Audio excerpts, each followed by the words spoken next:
Yeah, it's time to empower, educate, and encourage all women to motivate you through whatever you've been going through. We can talk about it. We ain't passing no judgment. So don't be ashamed. It's all the same. Stay in your lane. Your lane. It's whatever you're real like. Let's ride. Stay in your lane. Come out the dark and don't be ashamed. Your lane. Let's have a conversation on what we face every day. Tune into your late talk show. It makes us feel good just to know we're not alone. No more will we feel isolated and cast aside. I want you to come up and down. Just don't be afraid of your heart. So don't be ashamed. It's all the same. Stay in your lane. Your lane. It's whatever you're real like. Let's ride. Stay in your lane. Come out the dark and don't be ashamed. Your lane. Let's have a conversation on what we face every day. It's your lane talk show with Coach Trish Hannah.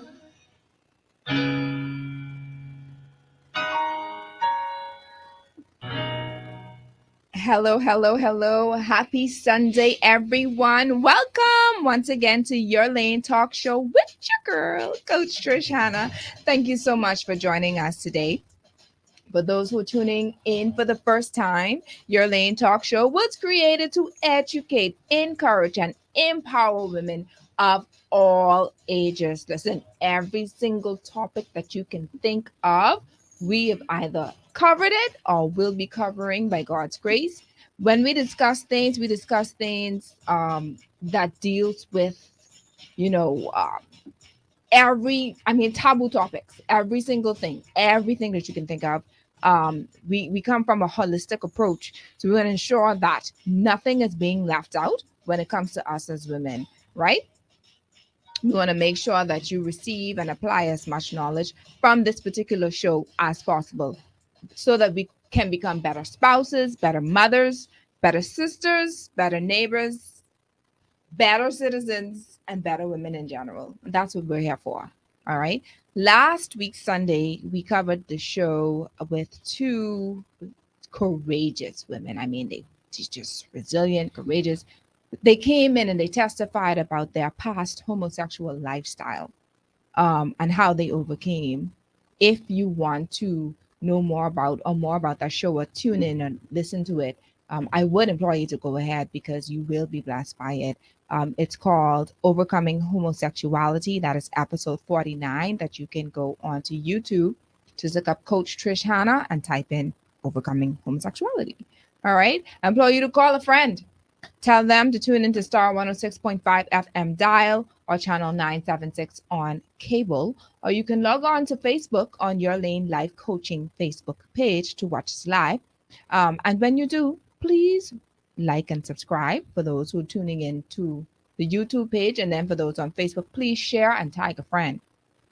The purpose for this particular show is to just help those and remind others about the importance of taking proper care of their pets. Now, let me explain something to you. Yes, last week, Sunday, Tony laughed at me. He's like, Trish, this is a women's talk show. How you get talking about pets? Listen. Pets are family too, okay? That's our little fur babies, all right? When something is wrong with them, or God forbid they pass away, that hurting us. That impacts us tremendously. It impacts the way that we parent. It impacts the way that we are as wives. I don't care what nobody say. So I had to bring this in. I had to bring this in here. Listen, I have a coworker who took at least 2 weeks off grieving because her pit bull passed away. All right, that was her baby. All right, and I couldn't blame her. You know, I tried to comfort her as much as I possibly can because I know that feeling. All right, so we want to be able to, as women, be able to not only take care of, human beings, but also of her babies, right? And so this particular episode is called Pets Are Family Too. This is episode 50, and it's brought to you by Airborne Freight and Cargo Services. John's Shoe Store and Accessories, Your Lane Life Coaching, Family Medicine Center, Bahama Odds and Ends Party Supplies, and Emmanuel Medical Center. Now, my predictions of emotions today for this episode, I believe, would be 95% serious aha moments because we're going to hear from a doctor, not just any doctor, a veterinarian that can give us insight on how we can ensure that our pets remain as healthy and stable as much as they possibly can. I would say 5% laughter because I think this particular doctor have a little one or two little comical remarks. Meeting him, he made me laugh once or twice. So I'd say 5% laughter in this, 0% tail drops. I don't think nobody crying unless they remember brownie. Everyone had a brownie. Everyone grew up with a brownie. Hats off to brownie. I don't have anything to pour for my brownie that I had growing up.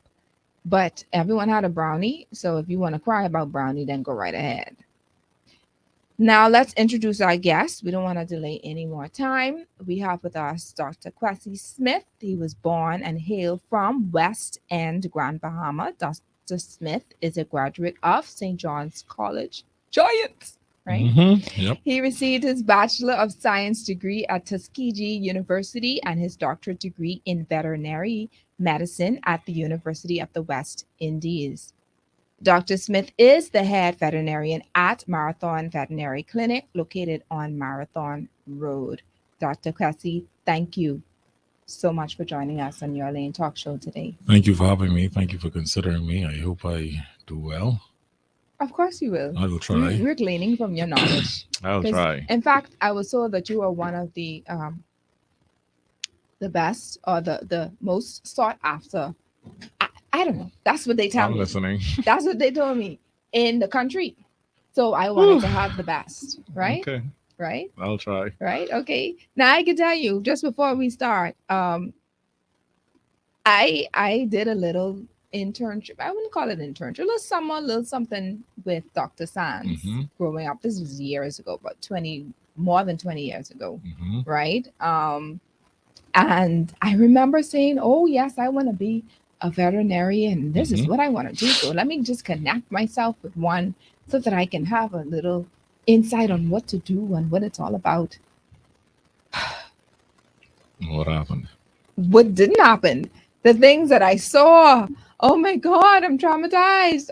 Really? I'm telling you, I think being with him has taught me a lot, of course. When I first started, of course, he had me with cleaning kennels. You know, I didn't come there for that. I think, and I going straight into the operation room, right? But you was looking for glory. I wanted to put on my gloves. I had on gloves for sure, but definitely not in the operation room. So I started off with that, and then he realized, you know, this is it. She comes on time. She's very attentive. She's good at what she does. So I got promoted from cleaning the kennels to helping to wash the dogs, the pets. And from then, we're doing the washing the pets, bathing the pets myself. And then from there, I went to air cropping and tail docking. And then I went from being his assistant or helping him with this. This is where I drew the line when I say enough is enough. He had a dog that came in that was infested with ticks. Maggots. Oh, I saw the ticks thing. That small thing is that, that's with the dip and all of that. I didn't do that. Yeah. Maggots. So I'm going to continue the story, but I want to talk to you. Okay. When did you first realize that you wanted to become a veterinarian? I basically have the same story as you. I worked for Dr. Sands at Central Army Hospital from I was 14 in 1988 to when I was about 34. In that period of 20 years, I did my bachelor's degree, master's, and doctorate degree at different schools. It was a very good environment for learning. Yes. And working hard and understanding what needs to be done. The time there cannot ever be replaced. Uh, the experience I garnered over the years, I still think of it from time to time, especially not just the medicine or the surgery, but the owning of a practice and how to deal with all those things because we have a lot of one man veterinary clinics or one woman, whichever way you want to say, since it's a woman's talk show. So it can get overbearing, but Central Animal Hospital is by far one of the best places to gain tough skin Absolutely. because you see a million things every day, right? Yeah. And you have to take the positive from it. We all started out cleaning cages, wash bathing dogs. We all started doing that. In fact, I still do. Right? So it has never changed. It hasn't changed for me when I have volunteers. They do the same. It will give us an idea of how serious you are, right? What kind of aptitude you have, what you can stomach and what you can't, right? Because sometimes things will come in that simple as maggots to something you might not think is ethical, and by what we do, we have to do certain things. So it's a labor of love, really. It's a labor of love. It's a career that is demanding, and you have to have absolute innate love for it to even carry on it as a career. I believe that. I strongly, for someone who've experienced a little taste of that, I believe that with all my heart. So clearly, what you're telling me is that you always had a desire, a love for just animals. growing up around animals with my grandmother, we tend to have a very serious love for animals in my family. So definitely, I was always in tune with dealing with some aspect of animal health or animal love or husbandry or whatever the case may be. I took it all the way. So, just curious, if you didn't choose the practice of being a veterinarian, what other career would you have chosen? Oh, I wanted to be a chef. Oh, But my father said he wasn't paying for anybody to go to school to learn how to cook. well, So that was the No, fallback plan. right. That was But the you- fallback choice. Yeah. But you love cooking. So I try. oh, I I try. can see it though. You kind of have like a chef, kind of like if you A came and chef said face? today that I'm a chef, I would believe you. I try. what? I try.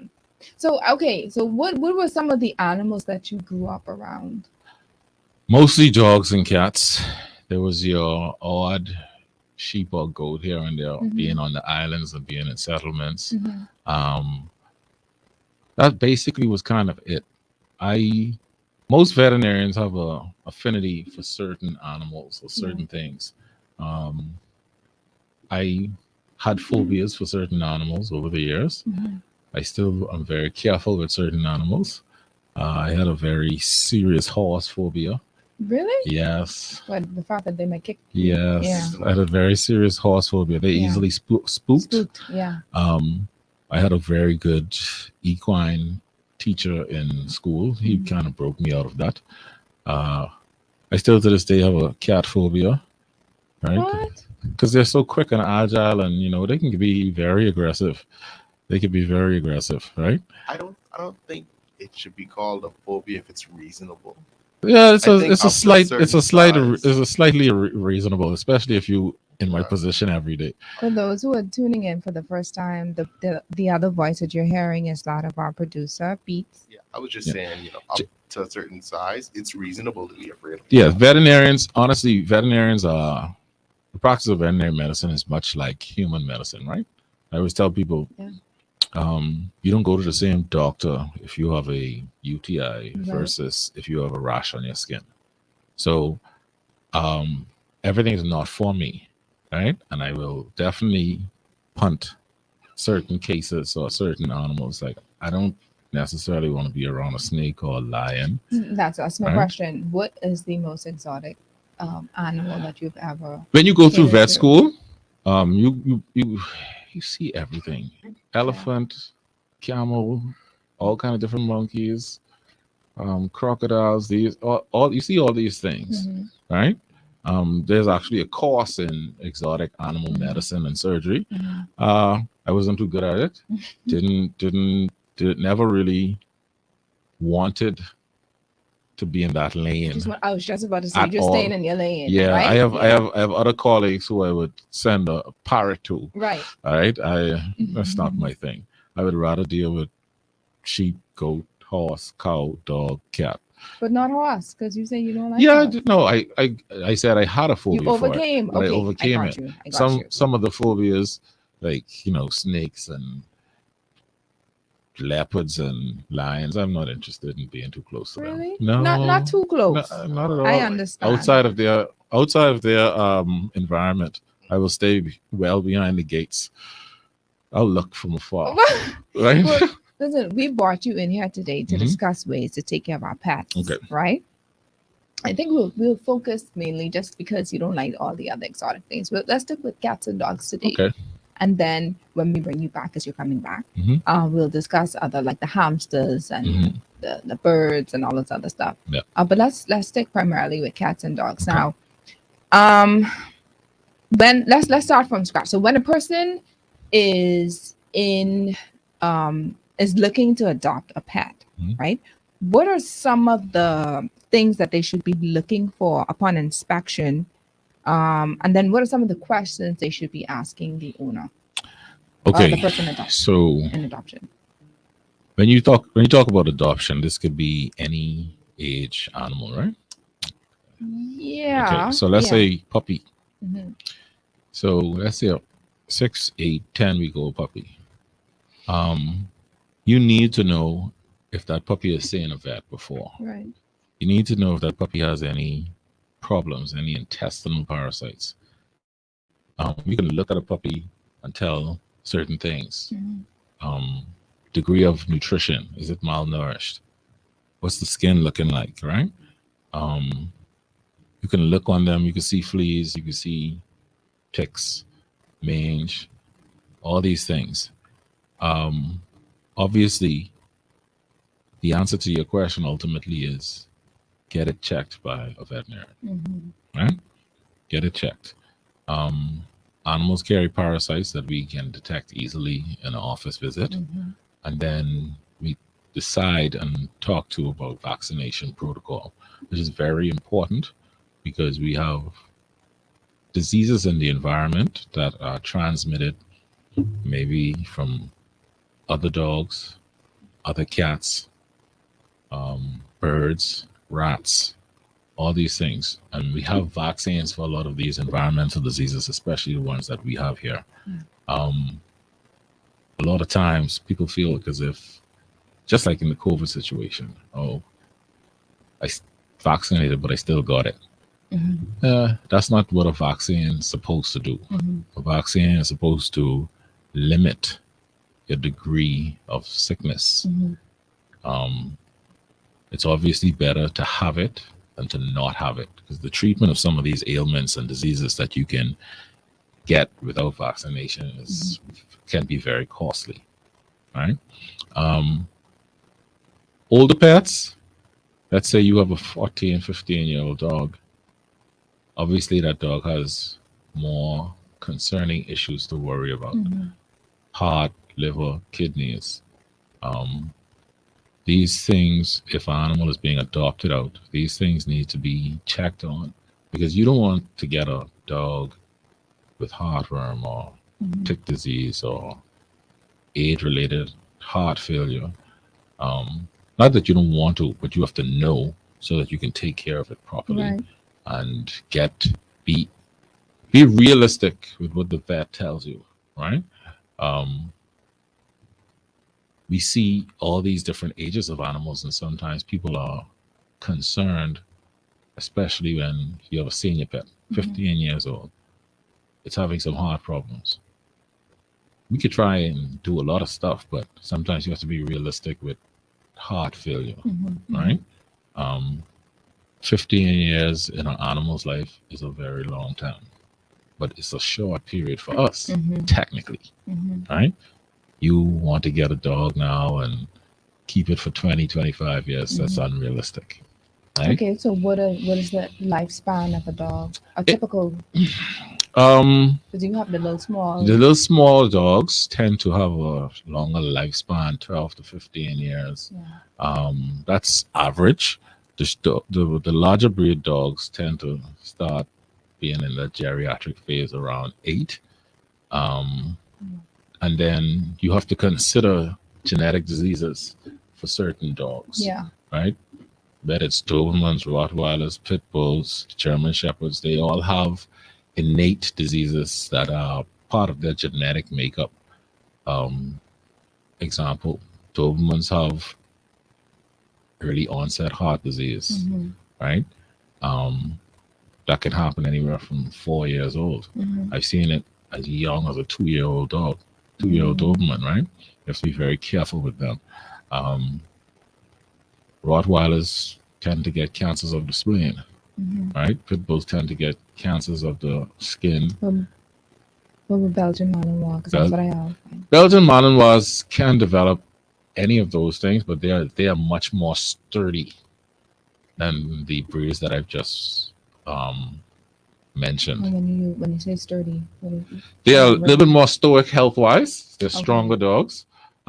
So most of most of their issues have to be with, like, they can get a torn ACLs and stuff like that, and rupture their knees and all that kind of stuff.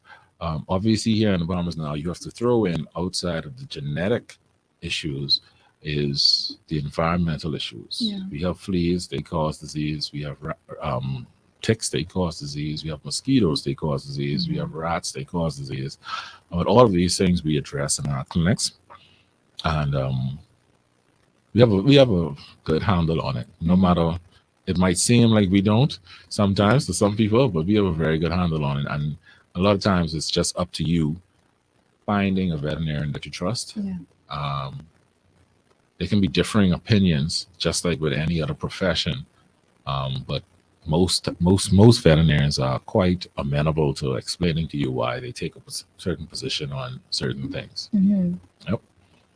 Okay, so when we let's talk about mating. Mhm. I've seen I'm on a particular pet group on Facebook where they sell syringes to secure the semen of the male dog. Talk to me about that process and let me know what are there any health risks Okay. regarding that? Any form of risks? So that's called artificial insemination. Mm-hmm. We're in the circle now where you're talking about breeding. Okay. So artificial insemination is usually done to get the proper genetics that you want. Mm-hmm. So you might want semen from a particular male dog, Mm-hmm. but you're female and that male don't get along. You can use artificial insemination for that purpose. Now, It's a- can we do the layman terms now? How does the semen get? How does the person acquire the semen in the syringe? Come, let's go. We going there. There's a process of manual ejaculation, right? Of the male.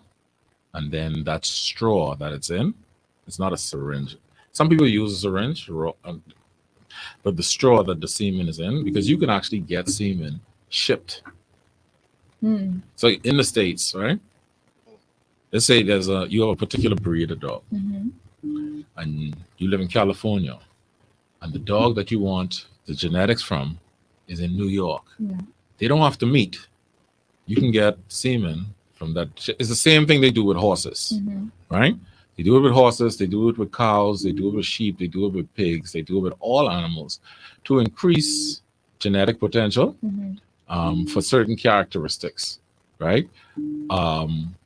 Obviously, there's a time period you have to define for when it's best to Right. get the semen into the female, and that can be done by doing certain tests for certain hormones, Right. because hormone levels rise and decrease depending on the stage of fertility in animals, Mm-hmm. right? So, you know, No, and I don't know. Like I some disagree about. some of the problems that you can have is any female that This is interesting. goes into heat, the reproductive tract opens, the vagina, the cervix. Right. Bacteria can get up in there. So when the heat is finished, that closes up. Sometimes that bacteria gets trapped in the uterus, and we can't fight it off, and they develop pus in the uterus, Mm. which is an automatic emergency ovarian hysterectomy. Mm. It's very difficult to treat it medically because the pus just keeps growing and growing, and you get a big ballooned uterus that can actually rupture. And obviously, pus is bacteria that gets into the bloodstream, makes the animal septic and sick, and Yeah. can affect other organs and stuff like that. The process of breeding and the artificial insemination, it has its pros, it has its cons. Obviously, it has its cons because I think we are at a point in this country where we are overbred now.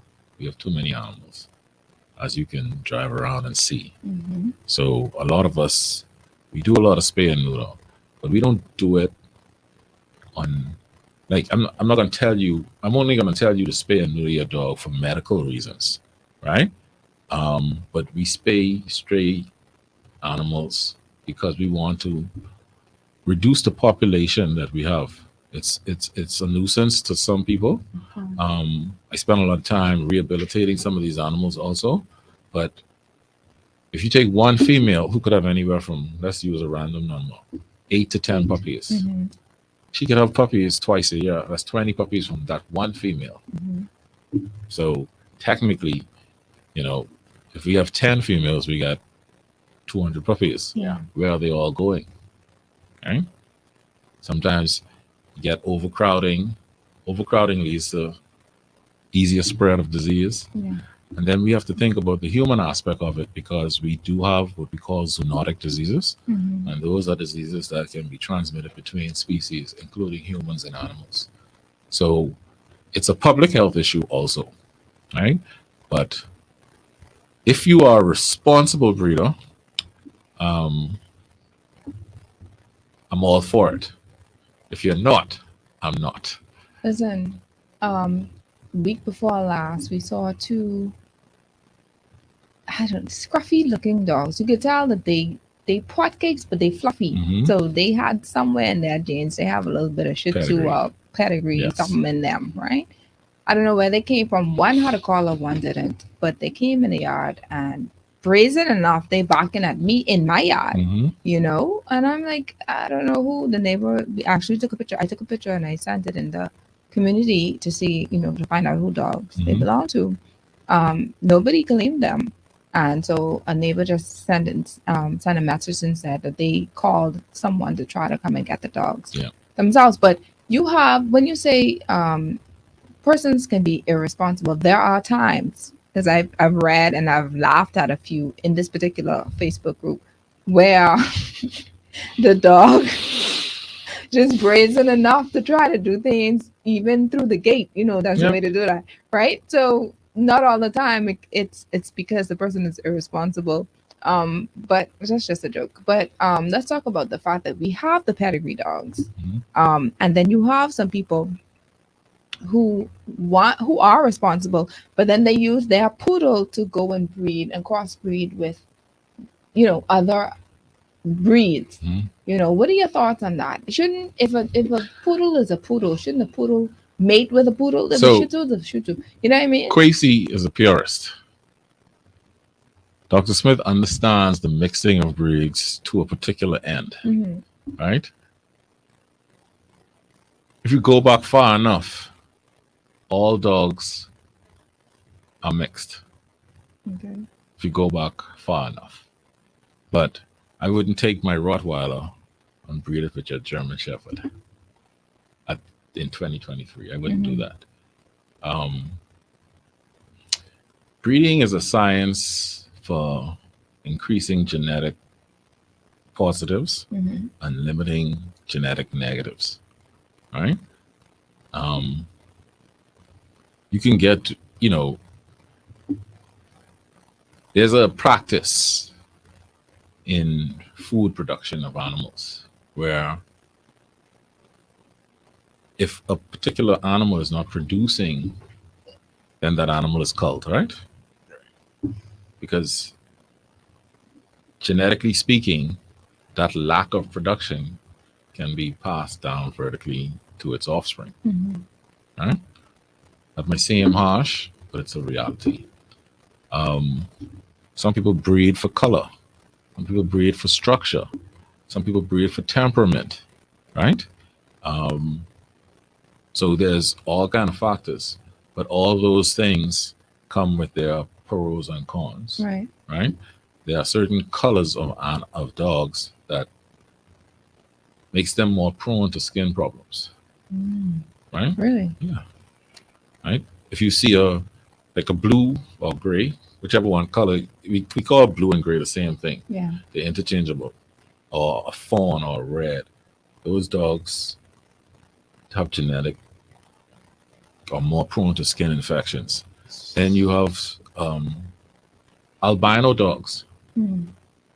They tend to have less melanin, Mm-hmm. and melanin also is responsible for your eye color. Mm-hmm. So if you don't have melanin in your eyes, then you end up blind.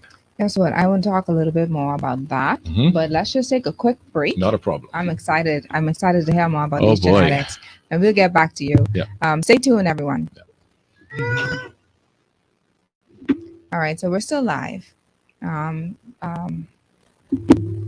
I want us to find a way to get back or to refocus on, who we have, like the animals that we do have. So Okay. when we do talk again, we go back live on the radio.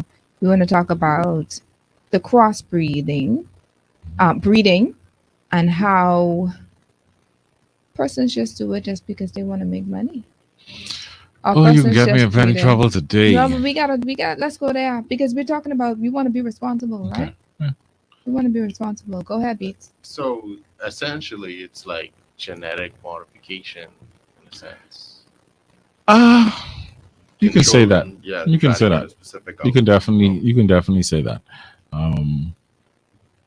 Like I say, there's numerous reasons for breeding. Mm-hmm.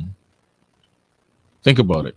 If you go to get a puppy, something simple as the color of the puppy can sway your mind as to which one of these 8 puppies do I want. Something simple as that. Yeah. Right? If you are breeding a particular dog, who comes in? Let's say Dobermans. They come in black, they come in red, they come in fawn. Right? Fawn is like a reddish, like a light silverish, like I can show you right now. No, I've never seen a fawn Doberman. Basically like that. Oh, okay. So this is a Alright. fawn. Oh, Right? okay, yeah. Then you have the red, Mm, you have the black. yeah. I've actually seen albino Dobermans. Then you can have another color called the blue, the grayish type. You can have that. Okay. So let's say you go to a Doberman breeder and you wasn't expecting it, but then you see a pretty color like this. Yeah. You say, "Oh, I want that color." And let's see, I'm breeding Dobermans, and I notice these are selling at a particular premium versus the others. Then I can try breed more of this color in the future. So yes, you can use the word genetic modification, right? Because you're trying to get a particular color. Some people breed for structure, right? Let's say pit bulls, right? You have XLs, you have the bullies, you have modifications of them, but you find that some of them some breeders breed for the structure of the animal. Right. No overbites, no very lean backs. You want a particular muscle type and a showy dog, because sometimes you can have old genes pop up that are not what you want it Expected, yeah. expected, Yeah. right? Okay. So is that in any way like harmful to the dogs? Anytime you anytime you breed, you can double up on good traits as well as bad traits, right? Especially if you do certain things like there's line breeding, right? Um, Okay. you might decide to double up on the traits by Let me know. mating. Oh, go ahead. Or Welcome back. If you're tuning in with us, if you're just popping on by, we have with us Dr. Kwesi Smith, a veterinarian, that is just answering all our, our questions on how we can ensure that our fur babies stay healthy and strong and how to maintain them as best as we possibly can. As women, whenever we're crying, we're in our bed, we had a heartbreak or someone make us mad, we call Rose, or we call whatever name you have your dog, and you let them come inside the bed with you and you pet them, or you have your cat, and you pet your cat when you're feeling down.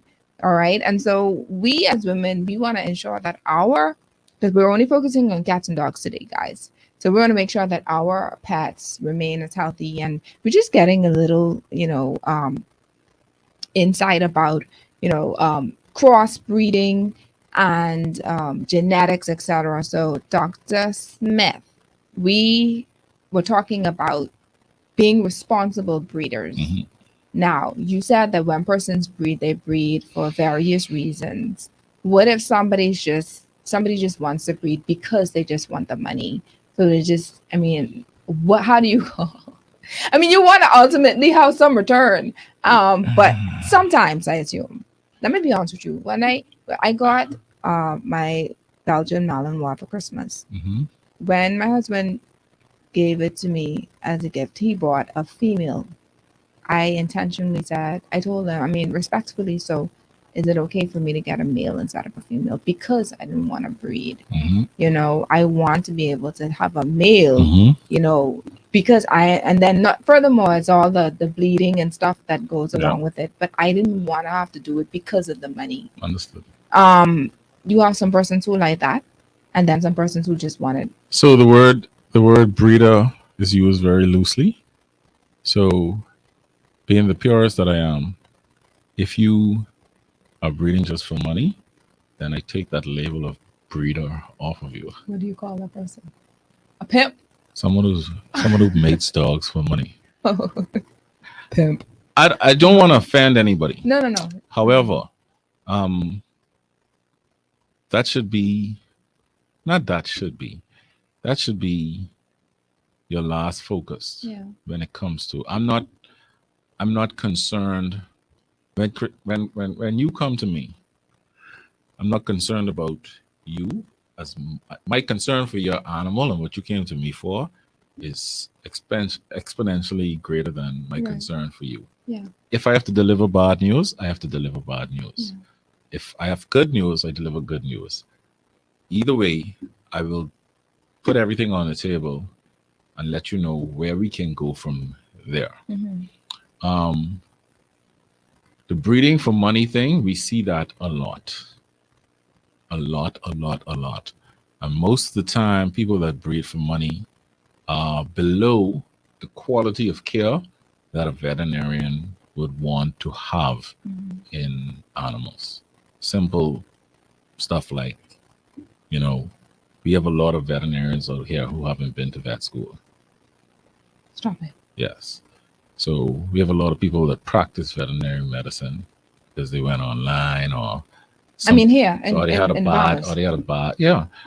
a bad experience with a veterinarian or something like that. And it takes a lot out of us personally because we know that we did what we were supposed to do, but sometimes things don't always work out. Sometimes you have situations where animals will get sick even in the face of doing the right thing. Environmental diseases, like I spoke about earlier. So as for the breeder thing,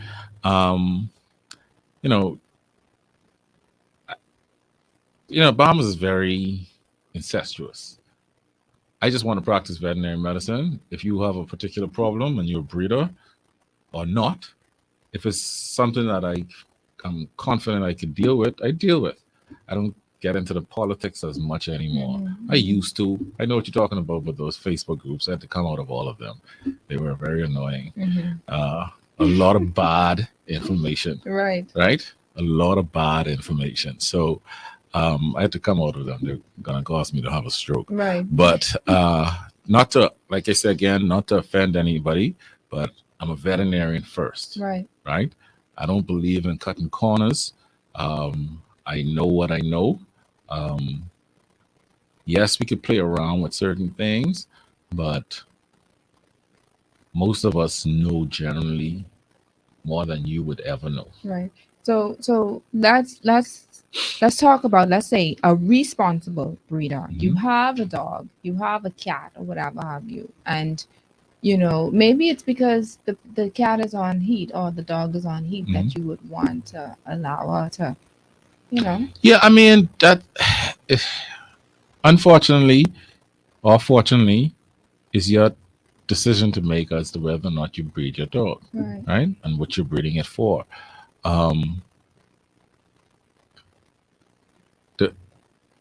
The label doesn't mean much to me anymore because I'm such a purist, right? I feel as if you're going to breed and you get some puppies, you should definitely put them on a program. Okay, you have a child, you go to the pediatrician. Pediatrician say, hey, over the next 6-8 months, we're going to vaccinate so this way, this. Right. You go, right? It's all. It's simple, right? Simple, basic health and basic taking care. Because you're not going to go and ask a lawyer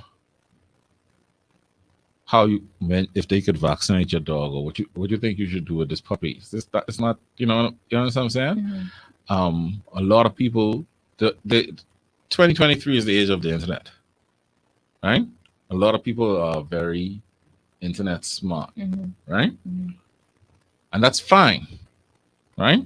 But there's a foundation that you have to have that you cannot get on the internet for anything, right? Right. For something simple as to, if I vaccinate your puppy today, what should you expect in the next 2-3 days? So let's or talk weeks? about that then, because we want to know. Let's say you get your puppy, you get your cat. You go through the process. How many shots? I know the answer, but for persons who are listening, You sure you know the answer? Because I don't. Yeah, I don't know the answer. It's 3 shots before See you there? actually start. Exactly. It's not 3 shots. Exactly. Well, you might have been spending all that money. No. You might think it's 3. Some people might think it's 4.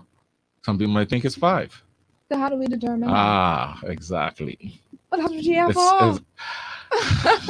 Come talk to us, Doc.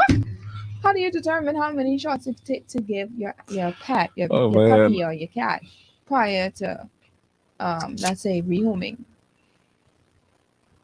In the world, not the Bahamas. Right. In the world, a fully vaccinated puppy is considered to have at least 4 vaccines. Okay. At what age? Now, they usually just start between 6 and 8 weeks old. Yes. You will find some vets that start at 6 weeks. You will find some that start at 8 weeks. The protocols now are not the same as when I was a boy. Medicine changes. It has been proven best to vaccinate your puppy up to 16, 18 weeks old. Okay? There's a reason for that, because of how the immunity from the mummy wears off. Right. It usually wears off between 6 and 8 weeks old. That's why we give those boosters. But you can have a situation where it lasts up to 4 or 5 months, which means that the mummy's immune system is protecting the puppy. So every time you vaccinate, the mummy's immune system will kill the vaccine. So then you end up with a 6-8-month-old puppy who doesn't have any protection because the mummy was protecting it. So it's a catch-22. I get it. However, for the most part, the mummy's immunity is gone between 6 and 8 weeks old. Now, do we tailor our vaccines because of breed? I do. Right? Um, let's say I am a new owner of a Doberman, or let's use Doberman. Mm. Let's say I'm a new owner of a Doberman. Because of what I know, there is a good chance that 2 weeks after every vaccine, I'm gonna send off to the lab to see if the dog has antibodies for this particular disease. Mm. We don't normally just offer that in clinic right away because that's costly, Right. but I'm gonna do it for my dog Because you know. because I had this situation with a past dog before who did not respond to his vaccines, Wow. and that happens. It's called seroconversion or the lack of seroconversion. When you get a vaccine, your body's supposed to react to it and build what you call cells Yeah. or memory cells for that particular vaccine that you gave. Yeah. Sometimes animals don't convert. That happens. We call them non-converters, or they need more boosters. Right. My dog, he's 8 now, but he personally needed 5 vaccines before he was protected against parvovirus. And I tested him 2 weeks after every vaccine. It happens. So you're referring to your Doberman, but what other breed of animal dogs you consider may have that same issue? Any German breed, Rottweiler, Doberman, German Shepherd, a lot of dogs take a while. It is. I don't want to. Those particular dogs, we know from data have what we call low passive transfer of immunity. Mhm, That's the mhm. immunity they get from their mommy's milk. Mhm. We know that that is low, right? They are much more fragile in an environment where that might have certain diseases that we vaccinate for. Mhm. Um, for me, in if I was the czar of everything, all these animals would be vaccinated at least 4 times. And some of the German breeds, I will actually vaccinate them again at 6 months old. That's what I was gonna ask. So after you've already done, let's say at puppies, they get their Mhm. first 4 sets Mhm. roughly Mhm. of vaccinations. What happens the next year and the year after that? And Okay, so now this is What should you do? this is something else now. So we technically you should vaccinate every year. However, it's 2023 now, and there's a thought that some vaccines last longer than the year. Mhm. So there are vets who will vaccinate your dog every 3 years, and then there are some who are sticking to the yearly thing. Mhm. Obviously, that changes. Some people change vaccine protocols or stop vaccinating at certain ages. Right. Right? I have a colleague, he doesn't vaccinate animals over 10 years old. Mm. Now, me and him were back and forth about certain vaccines. Mhm. I believe there's certain vaccines that have to be given every year. Mhm. So when you talk about bacterial and viral vaccines, the bacterial vaccines, in my opinion, need to be given every year. Mhm. Um, So what would you call a typical bacterial vaccine? leptospirosis, you ever heard of it? Never. Anytime you vaccinate your dog, most of the time your dog has probably gotten it. It's a disease transmitted by rats that can cause Ooh. liver and kidney failure, Okay. and humans could get it too, Okay. right? And it causes liver and kidney failure, and you end up jaundiced, and it's a very difficult disease to treat because by the time you see it, we are already 50% behind the 8 ball, and then we have to do a lot of intensive care to try and get in front of it. Don't you saying so much, man? Yeah, What would you do with people who have dogs, who have outside pets, like Mhm. the pit bulls and the German shepherds? Yeah, And yeah, unfortunately, we had to take our Belgian Malinois out of our house. Mhm. 'Cause- yeah. Yes. They Okay. can't. They're not for the house. Destructive. They're not for the house. Um, They are working dogs. Yes. And when you get a working dog, you have to be prepared to work. I know. If you notice over the last 20 years, there's been a change in the use of the German shepherds and the Rottweilers and the shepherds. That's even say for the police for the world, Mhm. right? The Malinois become more popular. Yeah. They are smaller.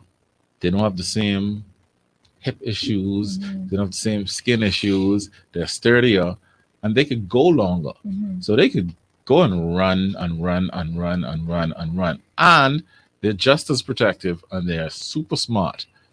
So you can't have is a Malinois should not be in an apartment, right? And unless if he could be an outside indoor dog, fine. But he needs to go. They have high energy. High energy. This we have. I mean, I don't. There's a two-story house. So we have very large Mhm. house.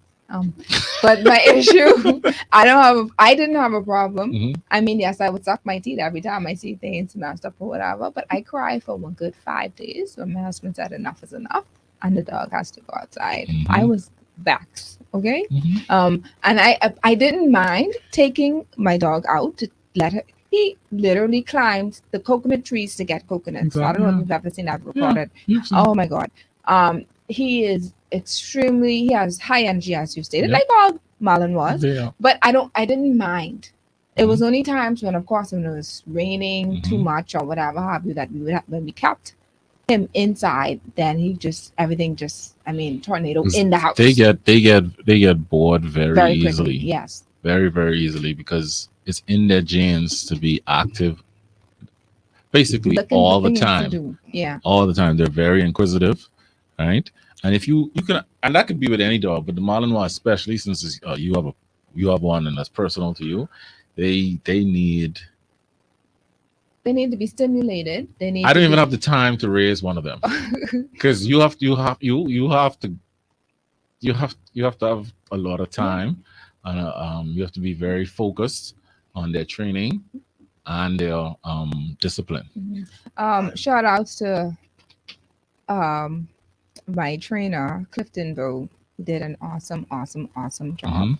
Hmm. Thank you so much. I mean, to this, I haven't really been doing much of training because from what he has taught, I just use whatever he taught See, me, the and training- he remembered that, the- so I don't really have to do Right. that anymore. And the training has a lot to do with your input also, because I'm pretty sure Cliff told you when he drops your dog back now, you have to do reinforcement, Mhm. right, on a daily basis because training is discipline. Yeah. And I don't even like to be told what to do. But an animal definitely would try to break that discipline because they spoil. They want to do stuff that Yeah. you don't necessarily want them to do. Simple as training them to go outside to use the bathroom, Mhm. right? That has to be reinforced, Mhm. right? And so they could know that, hey, you could sit by this door or tap on it. Because I've seen some very smart animals Mhm. in my time, Mhm. very, very smart animals who would not go in the house And wait until you come and home. will actually listen. Like I have a friend with a dog. It's like talking to a person. Like this dog basically understands everything you say, and has boundaries. Yeah. He would sit there until you say come in. He would not come. He would not follow you into an open room unless you say come. Why Titan can't be like that? If Titan was like that, he would have still been in our house to this day. Yeah. But anyway, I'm just fearing Go ahead. the great pot cake singularity, and what that is I feel as though somewhere in Nassau, because like you said, the Malinois and the Huskies and they're very popular. I'm gonna talk Now, about Huskies too. Go ahead. I feel as though we're gonna get to a point where these are very smart dogs. Mhm. They're gonna get out.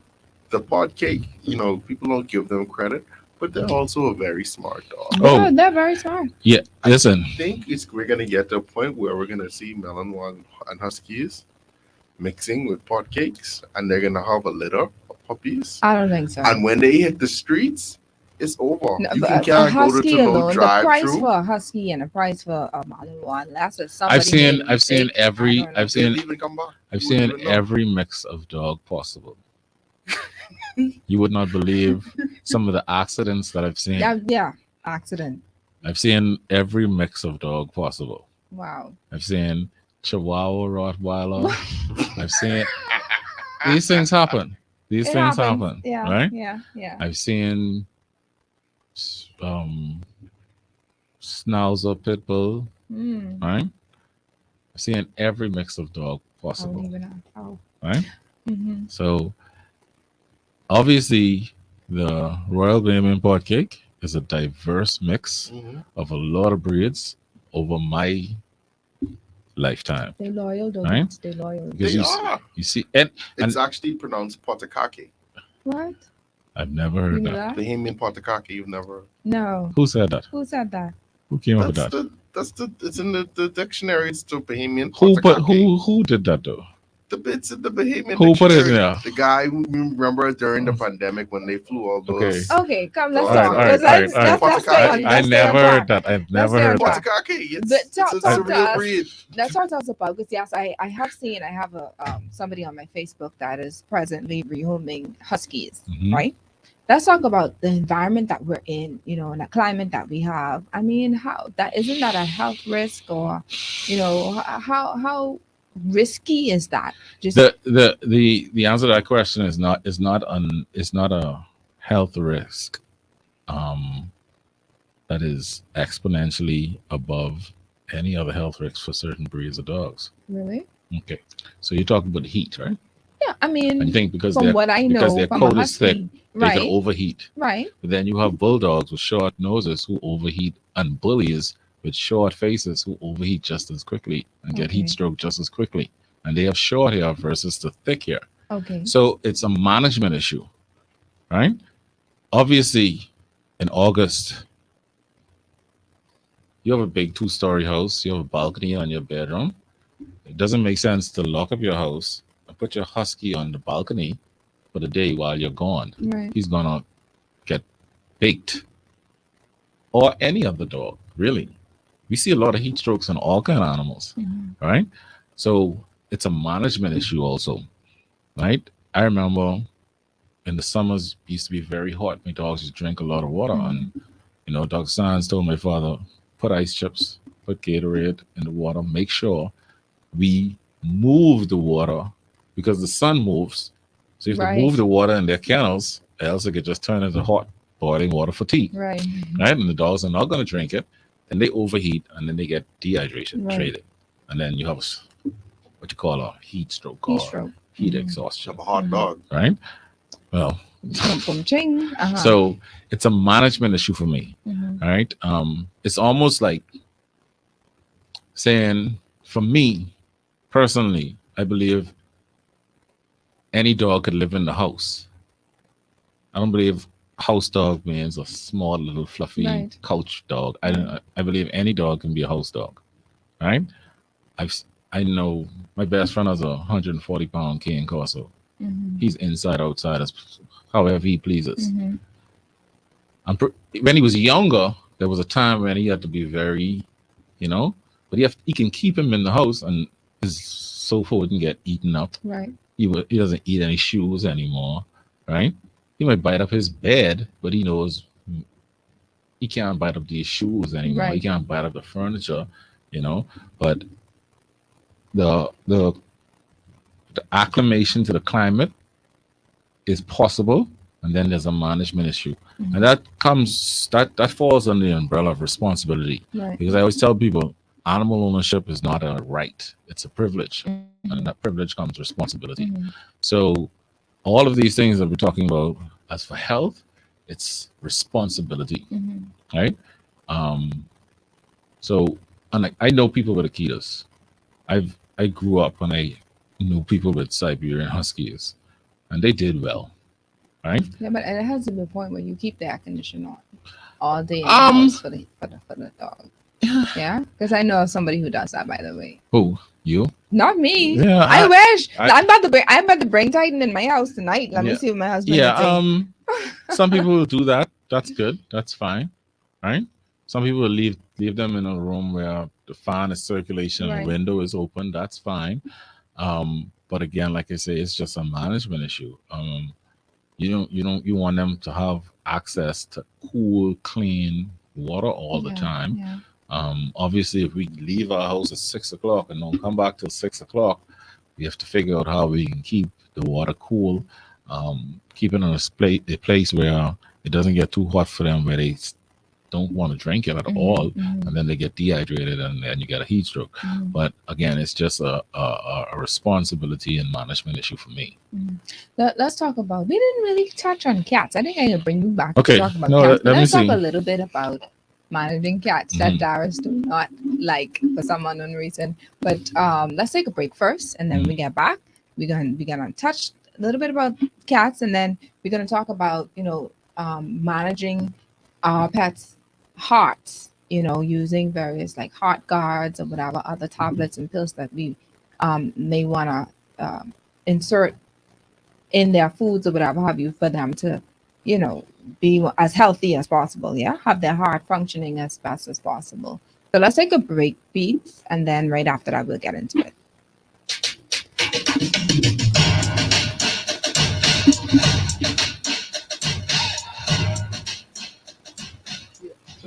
I don't like cats. I love cats. So okay, so what was it that you let's Here's what happened. So Uh-huh. I made the mistake of I got a kitten. I had a kitten and a baby at the same time. And the kitten wasn't a regular kitten. This kitten was given to me, courtesy of Her Majesty's prison. Yes, it's a prison cat, prison kitten.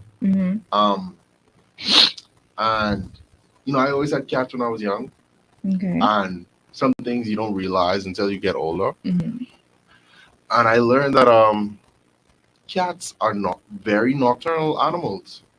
At nighttime, They are they most active. up like Yeah. that's their time. Yeah.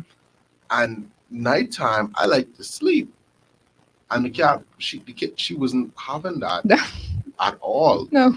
Very clean animal. She straight away she knew that's my box. Yes. Cool. Clean enough for me. I good daddy. At nighttime, this house is mine. Yeah. And a lot of times, I had the baby monitor on, and one night I saw the cat was coming into the room. The baby was like, I was like, yeah. Time to go. You gotta go. Oh my god. Well, it was that, and then it was something that I wish I could remember his name. It was another veterinarian that was on one of our shows, and he told me, he's like, "Oh, you got to make sure I get the cat spayed because, well, two things. One, didn't know this. Cats apparently come pre-packaged with tapeworm. Didn't know that. That was like, wow, that's crazy. And then he's like, oh, and you got to make sure you get it spayed because apparently when cats go on heat, they stay on heat until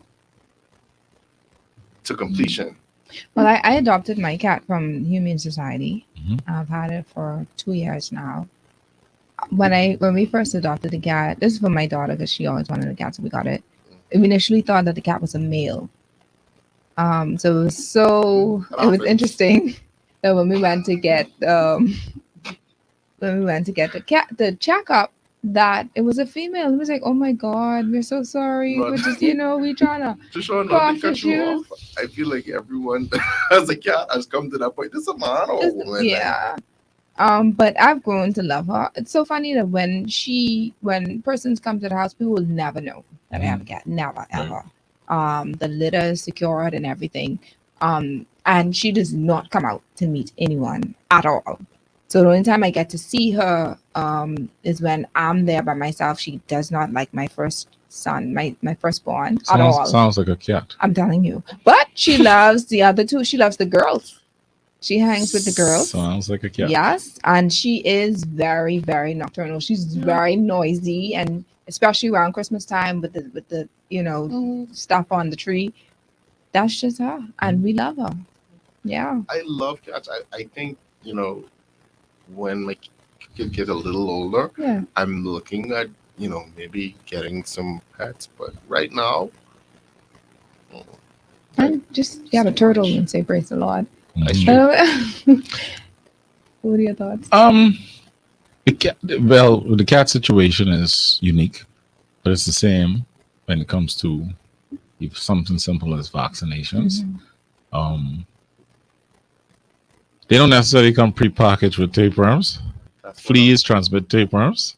That's what I'm So telling them. fleas, once fleas bite your animal, two major concerns is tapeworms and then they can get a flea allergy on the skin that looks like mange. Mm. They also transmit certain bacterial diseases sometimes that can cause some problems that technically can be diagnosed quickly.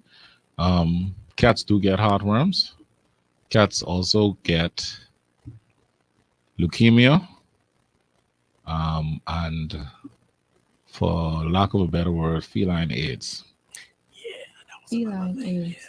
It's not the same virus as AIDS in humans, but it does the same thing. It's called feline immunodeficiency virus, FIV, and it works in cats just like how it works, and just like how the AIDS virus works in humans. So how do you know if your cat? To be honest with you, I haven't taken the cat to the vet for the year. I haven't done it. Okay, so we have a very big stray population of cats, right?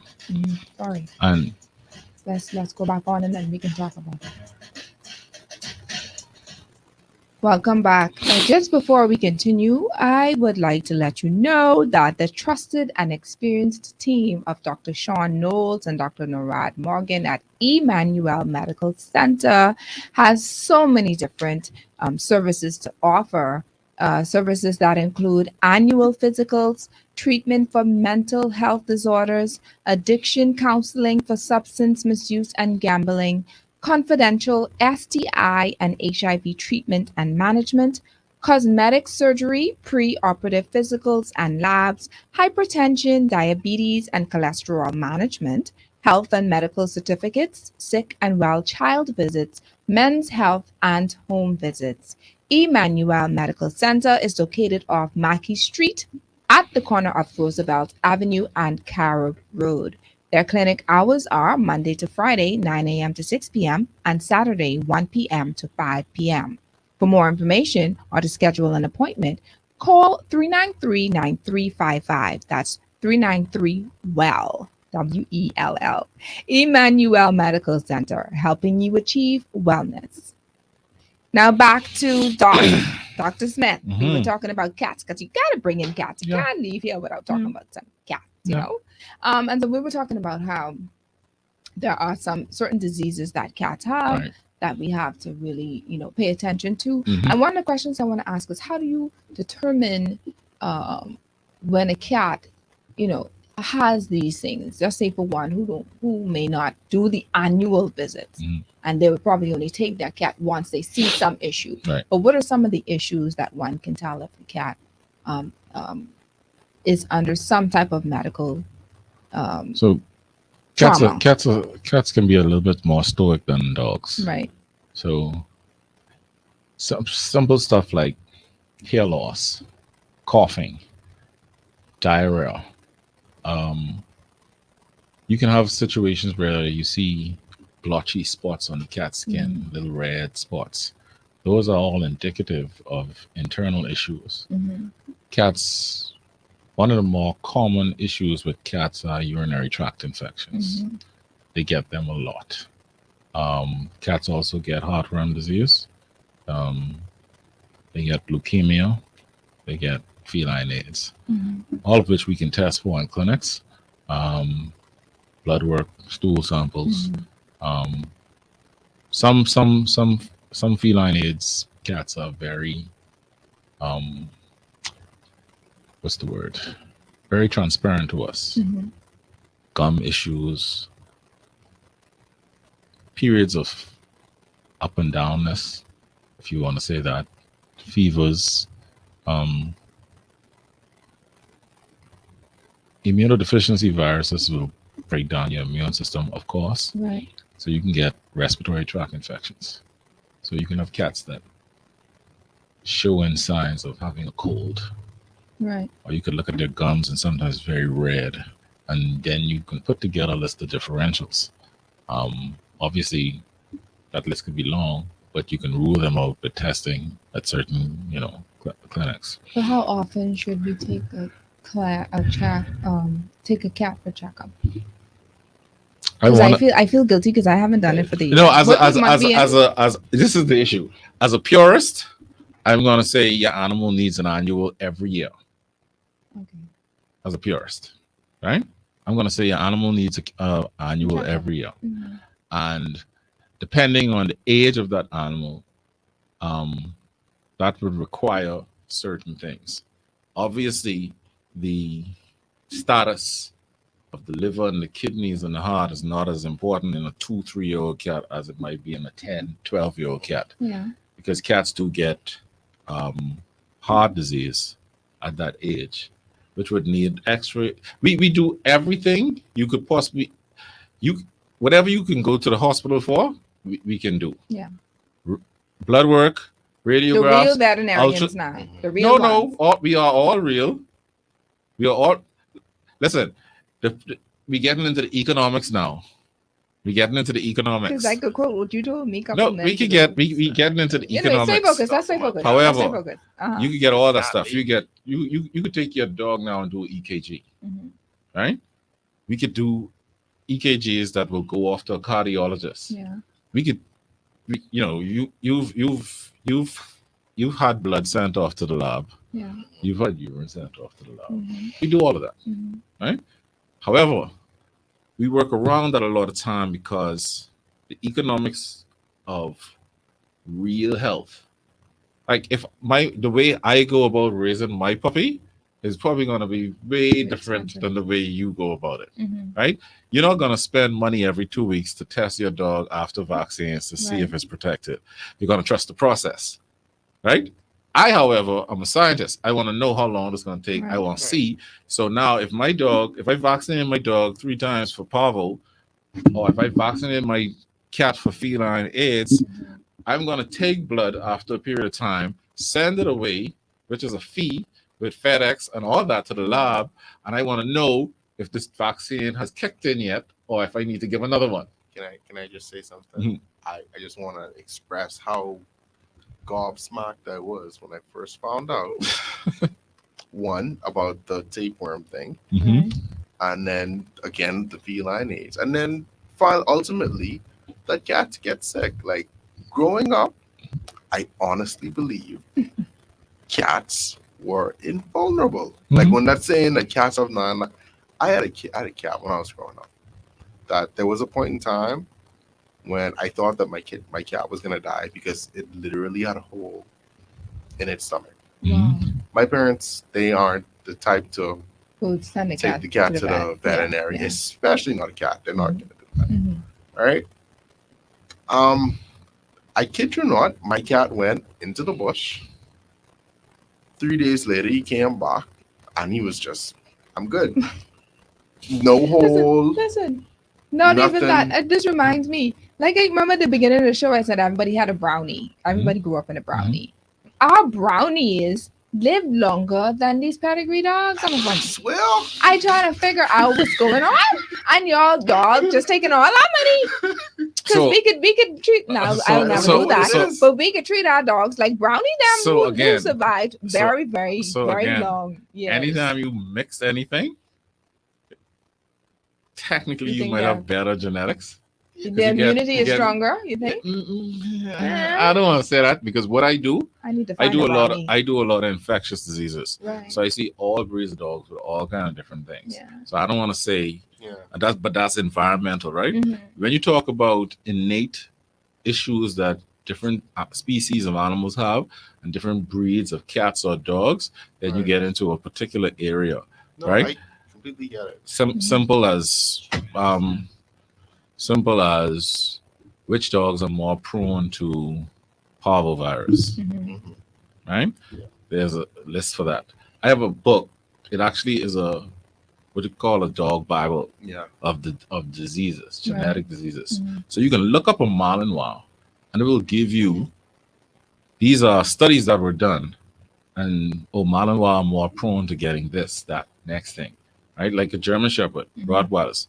We know they have issues with their hips. Mhm. We know they have issues with their hearts. Mhm. We know they have cancers and certain things, right? Those are things that we necessarily can't always avoid because it will happen at certain points and ages, right? I just think it's just so interesting. I'm sorry to be talking so Mhm. much in your show, Go ahead. Trishawn. Go ahead, but please. It all brings back, like how you were talking about the genetics, and sometimes like you said, with the animals that don't produce, they get killed, Mhm. and so that they don't pass on these traits. Mhm. And it all comes back to the Bahamian Potakake, where Would you please stop with the baby potakati? You don't go to well pocket.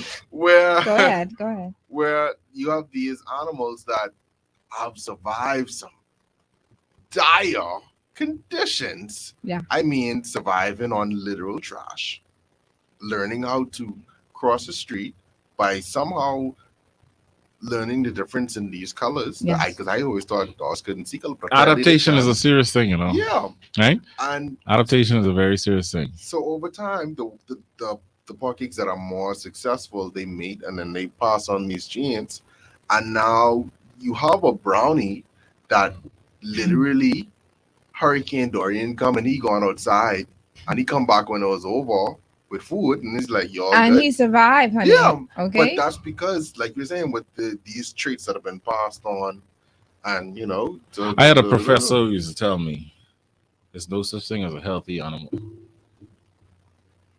And if you can't find something wrong with an animal, you should quit. Mm. I could find something wrong with your mother-in-law. I'm sure. I could find something wrong with your cat. Right?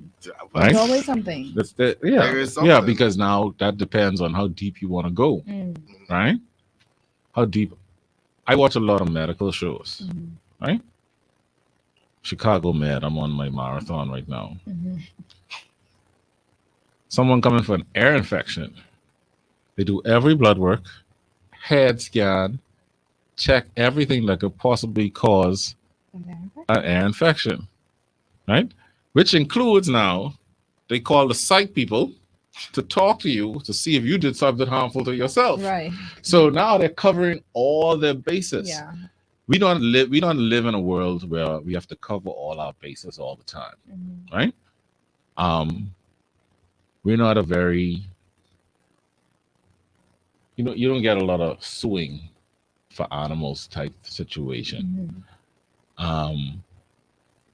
But we do cover ourselves because we could always there's always a financial constraint as to how much or how in depth and how much testing I could do Right. because you have to pay for that, Right. right? You have to pay for that. I tell my friends who have big dogs, right? 120 pounds, 130 pounds. I don't want this dog to get sick because even if I give you a 30% discount, you're gonna be like, what? Yes. Right? Because it's a big dog. Yes. If I treat your 20-pound dog for something, it's different than a 70-pound dog, Yes. and it's different than a 150-pound dog, even if I use the same meds, because weight dictates dosages. Yeah. The cat situation, obviously, we vaccinate cats for a lot of things, depending on their environment, right? Mhm. Feline immunodeficiency virus, feline leukemia, the other types of disease that can cause respiratory issues, Mhm. right? Wish you could vaccinate cats for crazy. Well, I wish I too, right? But this the reason why we do a lot of spaying and neutering, one, because of the overpopulation, Right. and also there are health risks to keeping your animal intact for long periods, Mhm. right? For instance, the pyometra or the infection of the uterus that I talk about, that is life-threatening, which can be avoided by spaying a female. Mhm. They are just like us. They get testicular cancer, they get ovarian cancer, right? So we could limit these things. The older your female dog gets without being spayed, the higher her chances of getting mammary cancer. Mhm. And then we have to do a radical mastectomy, just like we would do with you. Right. Or the longer your dog stays in, if male dog stays intact, the more prone he is to prostate cancer. Prostate cancer leads to bone cancer, right? And cancer cells in those type of organs can spread anywhere in the body. Oh, let me stop you there, sir. The fact that I think Tiny's about 4 or 5 now, right? Mhm. And he's never, had a make. See, that's a Caribbean thing now. Is that a I don't want to is fix that a him. health- I want him to get some before he dies. Can we just let him be a man? See your face. Let me just let him be a man, please. Okay, At least once. let me ask you something. Let me ask you. Do you understand the pros of your husband getting a vasectomy? Well, of course. Does- But you can't go to him and say, hey, honey, I want you to get a vasectomy. No, Exactly. no. That's machismo, right? That's all that is. That's exactly what you're talking about with your dog. But That's all that is. I'm sure if he had a choice, he would say, rough. Let me get some before I go. Okay. Ruff, Okay, right? But Okay. we know vasectomies technically are reversible also. Mhm. And women are pushing for us to get vasectomies, right? Because they're the only one who have to deal with taking birth control. The responsibility is on them most of the time, right? Agreed? Speaking personally, I'm the one pushing to get one. No, I don't agree, but go ahead. No, Go what I'm ahead. saying is, okay, think about this even a veterinary. No. Let's stay focused. Let's stay on inhaling. Let's talk Mhm. about is it a health risk, honestly, if you It- do not allow your It dog. can become a health risk in that the older an intact animal, when I say intact, there's a female that has her uterus and ovaries, and a male that has his testicles. The longer they stay with those organs intact, Mm. the more prone they are to reproductive cancers. I need to see you tomorrow then. Huh? Let me see you tomorrow. No. Let me just make sure I take and before I obviously, go. obviously, see you. something simple as timing. Yeah. For when to do these procedures, because the ovaries and the testicles have produce hormones. Right. So we have to also time it, right? How do you do that? We know that with large breed dogs, male dogs, you should probably wait until they're 18 months old. Okay. 2 years. Because when you take away that testosterone now, that leaves them prone to hip issues and bone issues, Mhm. right? However, in a situation where we're just trying to reduce population, age really is Yeah. a minor thing compared to having 30,000 strays versus 10. What about a dog who is, like I said, 4 or 5 years of age? Is it too late? Or It also depends on the breed of dog too, because I've seen prostate cancer Mhm. and prostate enlargement. I have an English bulldog right now that is having cyclical enlargement of the prostate. I've treated it several times. Now, for me to go now and decide I'm gonna do a biopsy and see if it's cancer, and then I would have to neuter him. Now, technically, if it was my dog and his prostate keeps on getting enlargement, I would neuter him anyway. But it's Anyway. not my dog. yeah. I just have to give you the pros and cons of the situation, Right. right? So the problem is Mhm. now when you get an enlarged prostate, it's uncomfortable, it's painful. You're standing up trying to urinate for 30 minutes, blood is coming out, you get worried, right? Are there any psychological I got Beats benefits? taking over the show.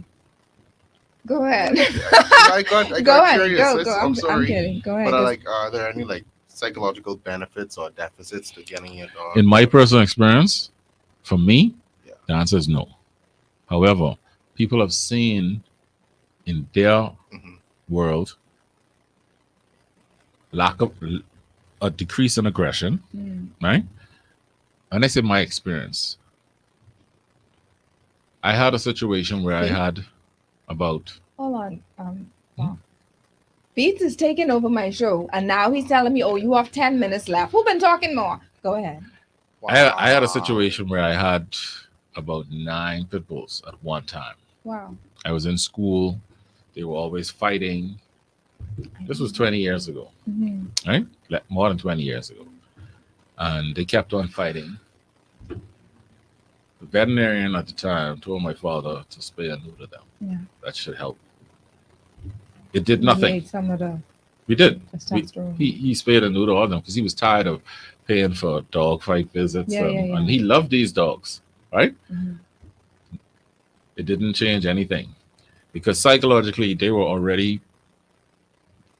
like some of them don't like each other. other. We used to put them in the yard on shifts. Mm. 6 in the morning to 12, 12 to 6, and then 6 to overnight. We used to have them in shifts because some of them couldn't be with each other. Yeah. They would just fight. So when I tell people I spay and neuter for population control and health moving forward, right? Because it's hard to now put a 13, 15-year-old dog on the table for a radical mastectomy because it was never spayed.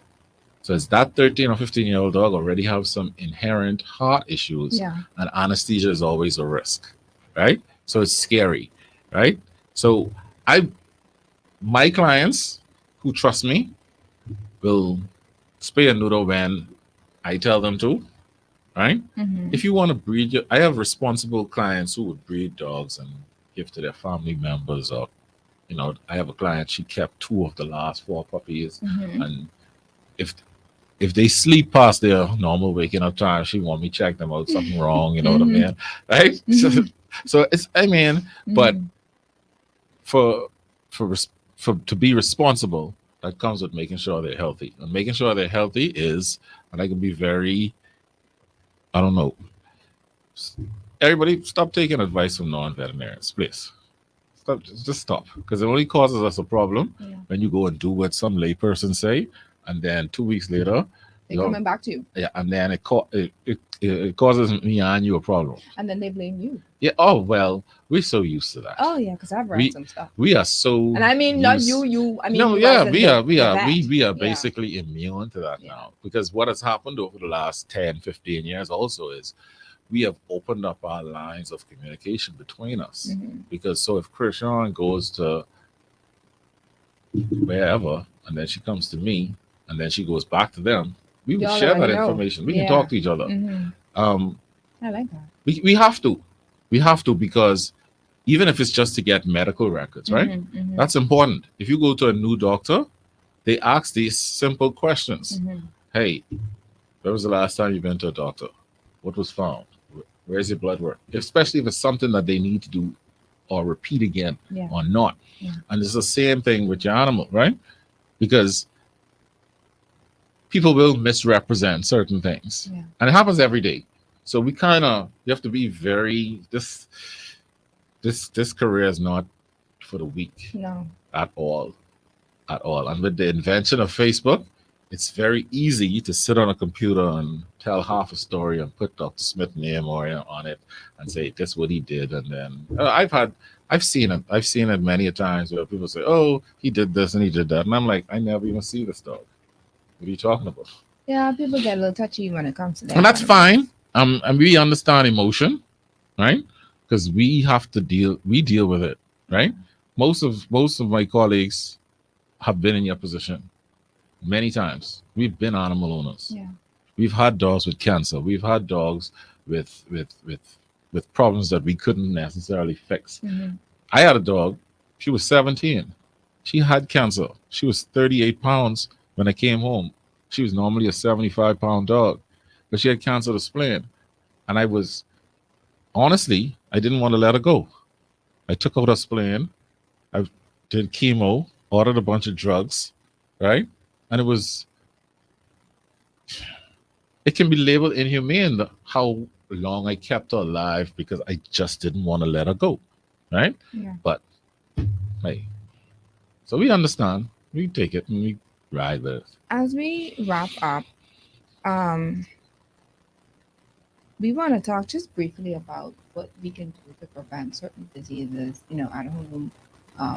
We know this, but of course we want to remind others about, the care with food, choosing the various foods for our pets, and then of course heart guard and whatever else that is needed. So obviously, vaccinations, right? Yearly screening for heartworms and tick disease. No matter what, you might think you're the best, because it has to be given every 30 days, and nothing is 100%. Animals have missed dosages that you don't even know about. Like, I've seen animals poop out a whole heart guard pill. They didn't chew it up. They swallow it, and then they Yeah. poop like 2 hours later. So they didn't get it. Yeah. You might give it to your dog and let him go outside, run around, and he might poop it out. You never know. Mhm. Obviously, we have ticks and fleas, so getting them checked for tick diseases is Mhm. super important. Those diseases can be absolutely devastating Mhm. depending on the quality of the infection, right? Um, Food. Uh, I am again a purist. I believe in foods that have veterinary nutritionists Mhm. on staff. I don't want to call any brands, but you can easily find this information out, right? Yeah. Does this company have a veterinary nutritionist on Mhm. staff? Mhm.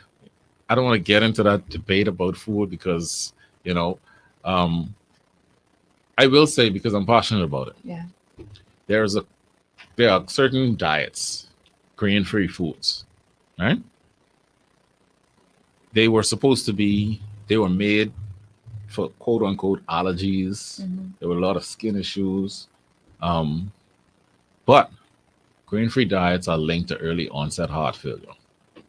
So if your bag has grain-free on it, it's probably a good idea not to use it. And the data is Mm. out there. People don't want to accept it, but there's a whole Facebook group on it. It's called nutritional dilated cardiomyopathy. Mhm. So, um, like I say, I tend to want to deal with foods that have from companies that have veterinary nutritionists on it. What about the? I mean, I started this raw thing for like 2 days, and I've been like the same for me. This is too much. I have 3 kids, a whole husband. I You about have to get me in fish, so much cichlids. trouble. I have a cat. I'm This is not. just I'm too not. much. I'm not the biggest fan. Right? I'm not the biggest fan. I understand the pros and the cons. Mhm. I'm not the biggest fan. Right? Let's talk about the health risk then. Since you don't want to, do you want to elaborate that? Some, Commercially approved raw diets. Okay, fine. Right? I tend to not think that any food is absolutely complete nutritionally, right? And obviously, there are foods for different stages of life, yeah. right? Um, and different sizes. You see in small breed formula, you see a large breed formula. Mhm. There's a reason for that. Mhm. Um,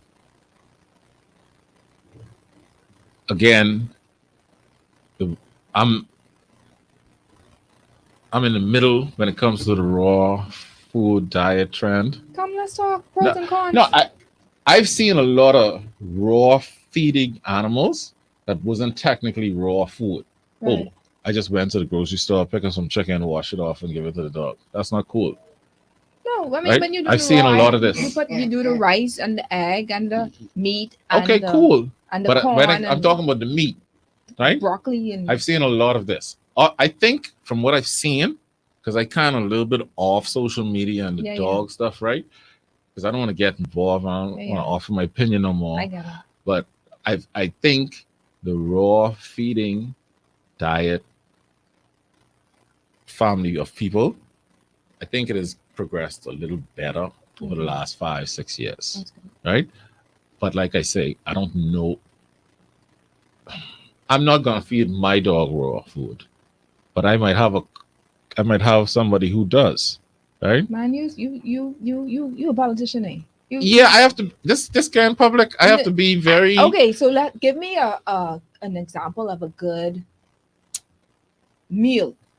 Let's say you're doing raw. Let me give it. Let me Okay, tell you let what me I let me think say that- this. Let me me say tell you this. what Let me I- say okay, this. Let me say this. go Let me ahead. say this. You've never seen a recall of Purina Proplan. Okay. I thought we wasn't calling names. I just Serena, did. Don't I sponsor just the did. show. But I'm kidding. And they don't make grain free, and they make foods for every type But of since we calling situation. off names, right? Right? Because this is No, I'm not. I'm not calling no let me names. call the name. I'm Let me call the only. name that I use just a little bit. And Why? that Why way, is she doing this to eh, me? that way I can get the person who Mhm. the person who bring them Mhm. over to try sponsor the show, Mhm. right? Right? What are your thoughts on that? Go read the particular bag. brand? Mine for true? Go read the bag. See, you can get me in trouble. All right, so we leave that alone. About to get me then. in trouble. I leave that alone. Go, better go All read right, the so bag. let me tell you my typical. This is what I started just for a couple days. I started this with Titan, and then I said I can't keep up with it. Mm-hmm. So I'd have like either beef or chicken. Mm-hmm. I do the rice. Mm-hmm. I cook the rice. I cook the broccoli, Mm-hmm. and I put an egg in there, and I mix it all up, and I give it to him. Sounds great. Am I missing anything? Not to me. Chicken? You mix it with the dry food that you have. No, Just I just eat it. Let him eat it raw like that, and that's So- when that was I earlier. I tend to feed my dogs I don't do it. I can't keep up. a kibble that I like, which will be dry food, and then I do flavor it up with certain things that are good, egg, Yeah. rice, right? But I do it at a proportion where I want them to eat more of the kibble, because the kibble is technically more complete. Do you fry the eggs, boil the eggs, No or just have it raw? raw. Is raw there an egg. issue with salmonella for them? So you're saying it's not a good idea? Yes. Darius, you do not talk. You didn't give me your percentage- hand the up and tell me percentage- finish. the You per- be quiet. The percentage Uh-huh. is small with the eggs, because technically, How much minutes I have left? if those, for the most part, if those egg, -5. do you agree Okay. that the egg that you buy, Okay. let's say you go to Solomon's Yeah. and you pick up a carton of eggs and you pick up a pack of ground beef, which one do you think is more safe or raw? You eat raw ground beef before you swallow a raw egg. That's like beef tartare. I'm asking No, you. but both you of would- them you would- are risky. Okay, I am saying. But I'd rather eat a raw egg before. That's all I'm saying. Yeah. That's all I'm saying. Nah, I know. Egg for me, I think egg production is much more safer than But not safe. the meat. Not safe. I'm not 100%, but No. I would swallow a raw egg Mm. before I take a spoonful of raw Raw meat. ground beef. Yeah, I got you. Ooh, remember Beats? You remember when we used to feed Brownie them boons? Yeah, We can't give dogs boons. Let's get them. Let's talk. That's 2 what they seconds. say on Facebook. Okay. We say this. Brownie was eating bones and he never choked in his That's life. the We Did say Brownie this- ever choke? That's the calcium. Okay. We say this with humans also, right? We think the generation behind us has gotten softer. I think y'all are much more softer than I am. I'm 20 years older than you guys. Right? I think y'all are much. How old are you? Oh, they look. 30? Yeah. No, for real. Yeah. You're 30? Yeah. Exactly. How old are you? I'm not saying that on there. You're 35? I'm What you beyond mean? I thought it was a 35. transparent show. I am not that transparent. See, you're 30. I am. No, 46. I'm telling you, I'm 39. I'll be Okay. 40 this year. Right. See? I'm 10 years older and I'm 19 years older than you. Wow. I could be your father. Listen, you gotta tell us what you're doing. Black don't crack. Oh, okay. Yeah, for Go real. ahead. Right. Mhm. So, That's the raw egg. That's a raw egg. no, I don't. I'm just saying, if I had to Uh. pick, I would pick the egg. Yeah, I did that one time, never yet. never again. Mhm. I can't even watch that scene in Rocky. Mhm. I think the more modern we get, that comes with its right. Yeah. For instance, children are not as active as we used to be. Yeah. Right? Children don't play in the dirt as much as we used to. Yeah. Right? Children knows, so they're not necessarily as healthy as we used to be. Mhm. So it's the same thing with the animals. They become very more modernized, Mhm. and that might open up a little bit more space for them to be a little more prone to being affected by a lot of things. Yeah. Right? Some No basic bones, y'all. No basic bones. immune system and stuff like that, right? Mhm. And I always said to people, growing up, my grandmother had a lot of animals in the yard. Sometimes some of them dogs would go missing. Mhm. Now, did they eat some of them bones she gave her and choke to death? I don't know, because they go in the bush Don't come and back. they don't see them no more, Mhm. right? Or did they have a dog fight and bleed out somewhere? Who knows? All I know is we had a constant replacement of Mhm. animals, that I was always around animals because of her. Mhm. I see a question coming in from the live. Someone is saying, why is it that you see the dogs eating the bush? Oh, Why is that's that? medicine, eh? That's their medicine. Why? I mean, let him talk. Go ahead. Some dogs, some some dogs will eat grass because it scratches their throat. Some Okay. dogs will eat bush because technically they know some bushes that might have some healing properties. And this Kwesi talking, this ain't Dr. Smith. Okay. Okay. Some dogs Okay, will okay. eat bush because it might have some cleansing properties and different things going on. Obviously, as a trained medical professional, Mhm.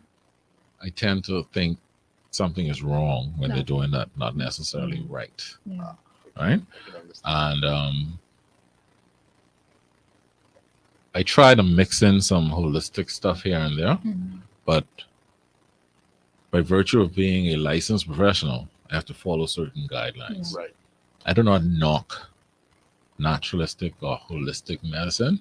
And like I tell some of my friends who are into that, just even like a chiropractor for instance, they're not too keen on just jumping on anti-inflammatories Yes. and taking Tylenol and Yeah. stuff like that. But I always said to them, we need to find a healthy mixture of both. Yeah. Because I have a slip disc problem, and if I lift I had a problem in October where it popped and I couldn't even walk. Went to the chiropractor, but I took it upon myself to add some stuff to help with the inflammation Mm-hmm. because the ice pack and stuff Wasn't working. it was working, Yeah. but I needed more relief. I got you. Right? I needed more relief to I'm- sleep, I'm to very turn similar. everything. Yeah. So I think we should find a good balance. Like I'm never gonna feed my dog complete raw. Right. I'll probably mix it with some Something. with some kibble, Right. right? That I think is So as- nutritionally beneficial. Right. So as we wrap up now, I mean, I don't know who's talking more, but we're gonna try to do this. Like I understand sign language, but we're not gonna go there. All right. So we're gonna wrap up. But is there anything that you would want the listeners to know regarding, the proper care, or maybe because we talk about nutrition, we talk about responsible breeding, we talk about the importance of vaccinations, we talk about using medications such as hot guards, etc. Is there anything else that we may have missed that you wanna? I discuss? will put my head on a chopping block to say that all veterinarians will try to lead you in the right way, Right. especially, but then that right way changes depending on their experiences. Mhm. The age of the internet has dictated certain things to us, but information that you find on the internet, you should be able to find a veterinarian to say yay or nay confirm. and why. Right. I will not just tell you this is what we should do and why, Mhm. because you could find information on the internet that doesn't appeal to the environment, Mhm. right? I get it. So, because there's some vaccines, I have friends in the States, vets in the States, they don't vaccinate for certain things that we have to vaccinate for Right. here, Right. right? I have vets in the States who, I had a dog that had a particular type of tick disease. The lady took it away, it got all kind of things. And then once they figured out what it was, they sent it back to me to treat because they don't see it, so they don't treat it. You're right. It's not typical Right. over there. I'm in a group on Facebook with 8,000 vets. I know probably 20 of them Right. personally, but we talk about cases, no judgment zone. Mm-hmm.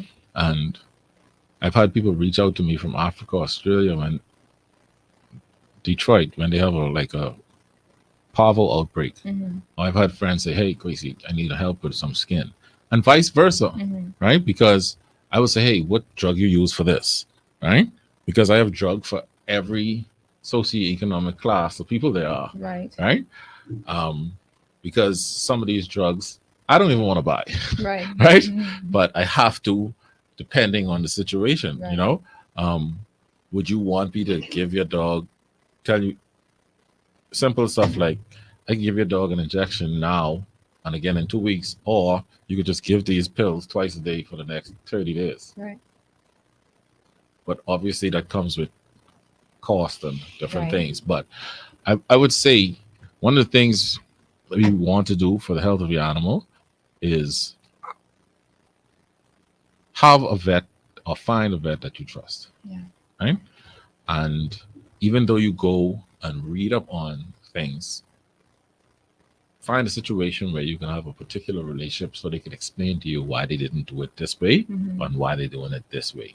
Because what I use for simple kennel cough might not be what Dr. Sands used or Dr. Allen used or Dr. Johnson used, because we have different experiences with different drugs. Right.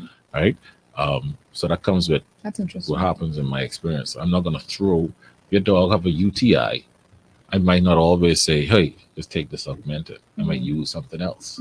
Right? Somebody might use something else as a first line, but it's all the same. They all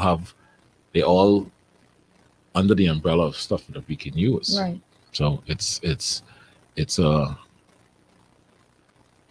and I don't want to say personal because I don't want, Famous will WhatsApp you 1:30 in the morning. I'll call you, say a dog scratching, which is not an emergency, but it is what it is. But the health of your animal is dependent on the information you're getting and the environment the animal is in and the breed of that animal also and the type of animal. Right? See, like you just told me, oh, I thought it was 3 vaccines. It depends on who you ask, right? It really depends on who you ask, but it is what it is, right? It is what it is. I will never encourage you to do just 3 vaccines, right?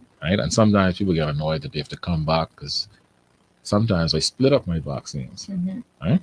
I'm not going to give Milo the same vaccines I give to a 5-pound dog, even though they might be the same age. I might split up some of those vaccines because one of the problems you have with is over vaccination. Over vaccination is not just, oh, I can give 6 vaccines. Over vaccination might be given that combo at a time when the body can't handle it. Because we have 4-in-1 vaccines, we have 6-in-1 vaccines, we have 8-in-1 vaccines. So I might separate them depending on the size and the breed of the dog. Yeah.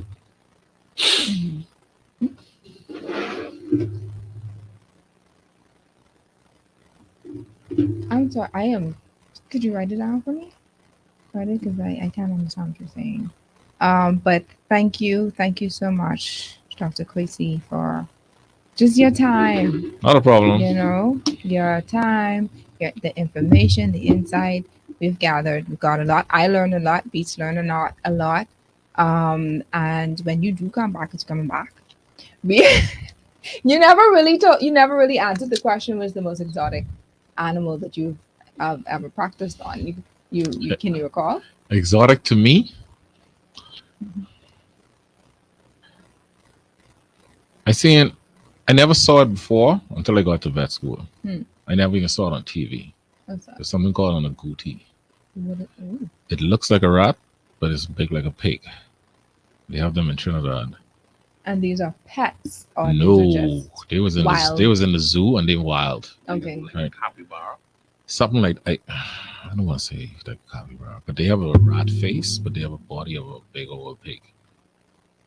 Oh, I see one of them out west. Where? Here? Yeah, Renegade Beach. You think we have any over there? I don't know what you. Anyway, let's not go I've there. never seen any. I've never seen. That any. might not be exotic to other people But because I have friends who've seen much more exotic animals. Yeah. Obviously, when I was in school, they have a zoo. Right. So I've seen the elephant, I've seen the monkeys. That you've practiced on. That you practice as in, I'll tell you a story. Okay. I'll tell you a story. We went as vet students to the zoo in Trinidad to do teeth cleaning on some lions. I refused. I did not go inside there. Because I have a name for you, but I'm not going to call it on air. They were sedated, but I don't. You were sedated. Yeah, like I have people want me. I have a friend want me to go diving. I don't want to dive with no sharks. I don't. But you're a veterinarian. That's okay. I'm a human too. I don't want to dive with sharks. I don't. Let me ask you one of the questions. This is one of the first questions I asked Dr. Sands. How many times have you been bitten? I'm a dog. A lot. A lot. Kicked by horse, kicked by cow, Mm, a lot. but you're not afraid to deal with that. No, no. It's just if you in this profession and you think you're not gonna get bitten or you're not gonna get peed on or pooped on, Yeah. then you're not really Mhm. you're not really in this profession. Mhm. A cat is gonna get you. Yeah. Yeah. A cat is gonna get you. There might be a dog that snaps. That's why we have muzzles, we have Yeah. leash things. It might look sometimes owners don't want that for their animals, but we have to protect ourselves Yeah. also. Absolutely. And even like knowing certain breeds of dogs, right? I do not trust certain breeds of dog because I know when they're in a Their comfortable temperament. environment, no, not temperament, an uncomfortable environment, a foreign environment, Mhm. right? If you take your dog to the vet clinic and you're sitting in the waiting room and there are 3 and 4 other dogs there, they are sensing out each other. Mhm. That could be a threatening space for a dog, Mhm. right? And then you just have some dogs with. I have I have several dogs with anger issues, Oh, gee. right? One of my clients just asked me to put a dog on Prozac.